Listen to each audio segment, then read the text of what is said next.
Would you stay silent? Or let revenge speak for you? Welcome to the stories on Shattered Vengeance. Step into a world where love turns dangerous, revenge feels inevitable, and every story drags you deeper into the shadows of desire, betrayal, and the human heart. Let's begin today's story. The notification came through my phone at 2:14 p.m. on a Thursday. Zillow alert. New listing matching your saved search. Mountain Properties, Summit County. I was standing in the lobby of the Riverside Medical Plaza, property number 7 in my portfolio, discussing HVAC upgrades with my property manager when I opened it. The photos loaded first. I recognized the stone fireplace immediately. The vaulted cedar ceiling. The wraparound deck with mountain views. The custom ironwork on the stair railing I'd commissioned 3 years ago. My cabin. Listed by my brother Ryan. Price. $425,000. Agent. Ryan Winters, family representative. Description. Charming family mountain retreat. Estate sale. Motivated seller. My property manager noticed my face change. Everything okay, Ms. Winters? I need to make a call, I said quietly. The county recorder's office answered on the second ring. This is Melissa Winters. I'm calling about property at 1847 Alpine Ridge Road. Someone has listed it for sale, but I'm the sole owner. I need to understand what's happening. The clerk's typing echoed through the phone. Long pause. Ms. Winters, yes, you're listed as owner of record since June 2017. Grant deed filed and recorded. No liens, no encumbrances. Is someone claiming ownership? My brother just listed it on Zillow for $425,000. Her typing stopped. That would be a fraudulent listing. We'll need to file a report. Can you hold for our fraud investigation unit? I held. My hands were steady but my jaw was tight, that tell I get when trying not to explode. The ghost ledger. That evening I created the spreadsheet. Named it, The Invisible Tax. Entry 1. Cabin purchase June 2017. Mom to extended family. Melissa borrowed way too much for that cabin. She'll regret it. Reality. Paid $285,000 cash from rental income I'd been building for 3 years. He knew. She'd asked to borrow $15,000 from me 2 months before. Cost. Being called fiscally irresponsible by someone who owed me money. Entry 2. Renovation summer 2018. Spent $60,000 on structural repairs, new roof, custom ironwork. Ryan visited once. Said, lot of money for a place you barely use. I was there every weekend. He never asked. Cost. My work made invisible by his assumptions. Entry 3. Family gathering, Christmas 2019. Dad's toast. To Ryan, who knows the value of family legacy. Ryan had just failed his 3rd business venture. I'd bailed him out with $8,000. I own 9 properties by then. No toast for me. Cost. Funding his failures while my success went unacknowledged. Entry 4. Mom's 65th birthday 2021. Location, the cabin. My cabin.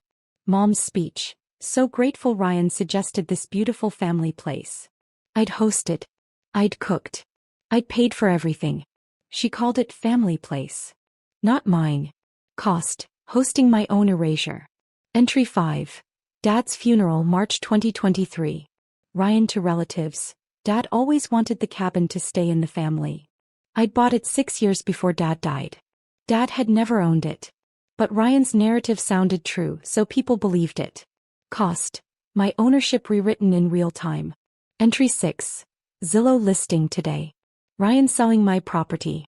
Mom and Dad, before he died, telling him it was meant for family. Their narrative becoming his truth, becoming his crime. Cost. Everything almost. The ledger grew longer. Every time I'd upgraded the cabin's plumbing and been told I was overdoing it. Every Christmas I'd hosted while Ryan arrived empty-handed and took credit for family tradition. Every property tax payment of $6,200 annually that nobody thought to question I was paying. The cost wasn't money. It was being systematically edited out of my own story. The internal framework.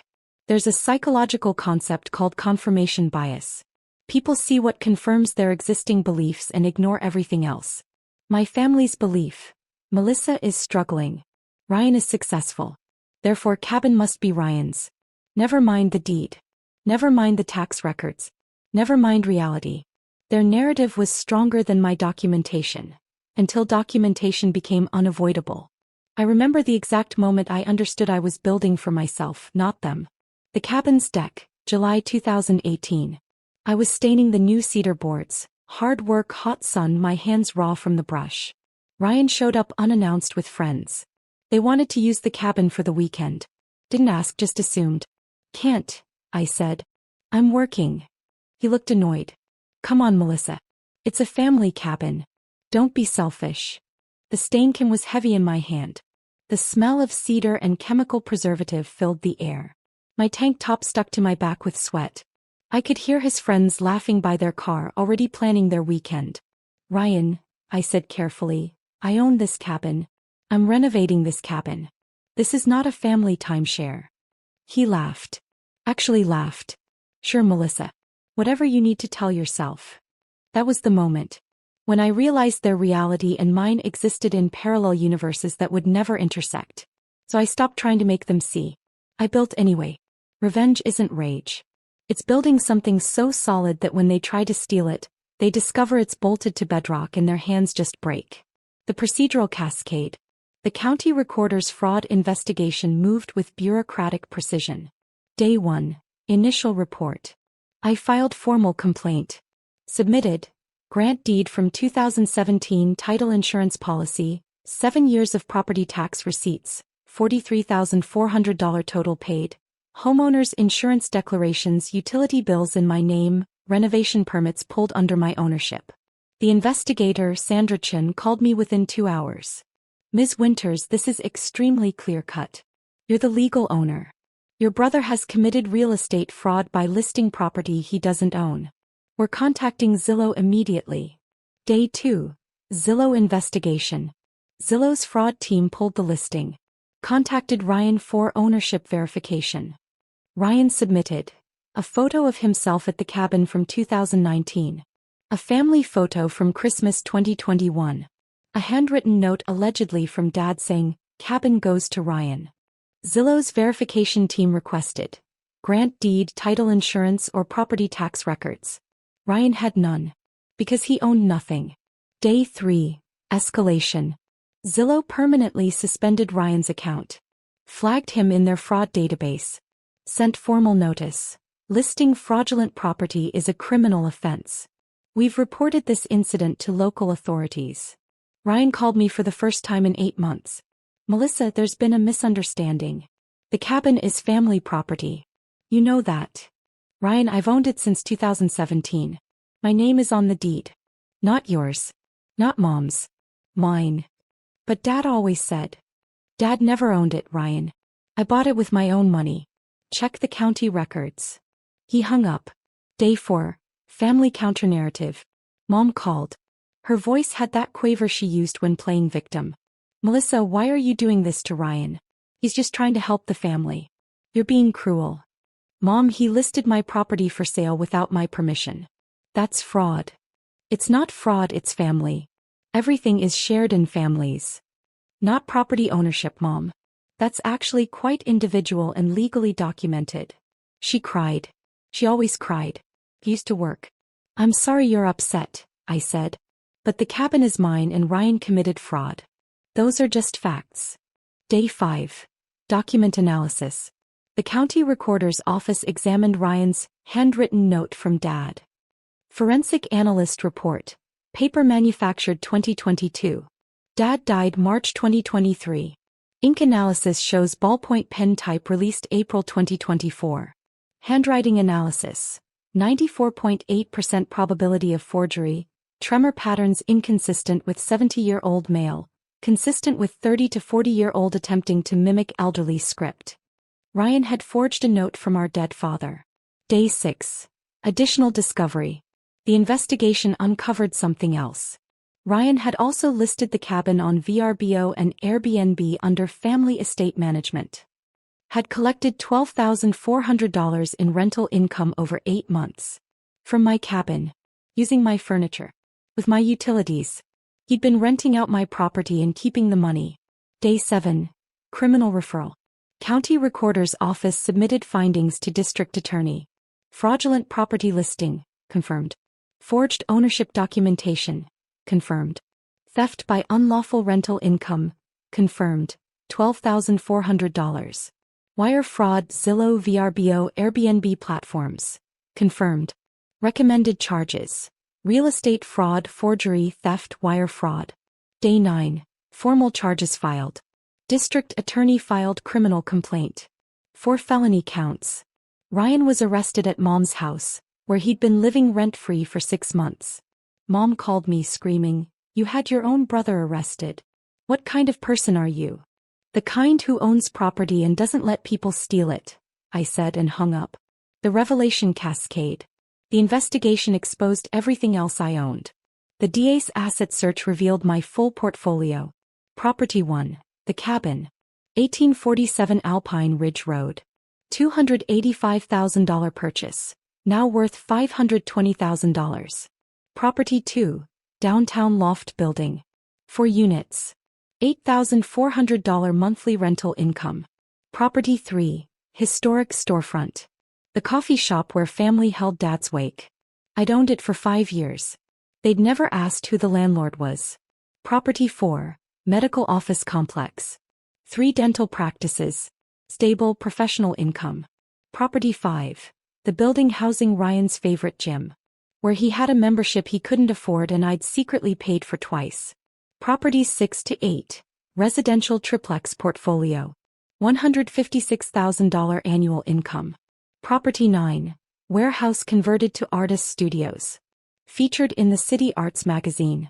Property 10, retail plaza. Grocery store anchor tenant. The store where Mom shopped every week. Property 11, the vacation condo in Desert Springs, where I'd let family stay for free 17 times in 6 years. Each one documented. Each one solely in my name. Each one generating income while family called me the struggling one. The consequences: criminal, Ryan faced 4 felony counts. Bail set at $75,000. Mom couldn't afford it. He sat in county jail for 3 weeks before public defender negotiated plea. Final sentence: 2 years prison suspended to 18 months with restitution. $12,400 stolen rental income plus $28,000 in damages and court costs. 5 years probation. Financial: Ryan's credit destroyed. Felony conviction barred him from real estate industry forever. Mom's house where he'd been living went into foreclosure. She'd taken equity line to pay his legal fees. Professional: Ryan had been working toward contractor's license. Felony conviction ended that. Couldn't get bonded. Couldn't get insured. Social: court documents became public record. Local news covered it. Man arrested for listing sister's $425,000 cabin he didn't own. Comments section was brutal. Family: Mom blamed me entirely. Sent emails calling me vindictive, cruel, heartless. I blocked her after the 14th one. Extended family divided. Some understood. Most chose comfort over truth. Easier to blame me than confront Ryan's crime. Scorched earth ending. 8 months later I'm at the cabin. Alone. Mid-October, aspens turning gold, air sharp and clean. I've added property 12, a small apartment building near the university. Closes escrow next week. My phone buzzes.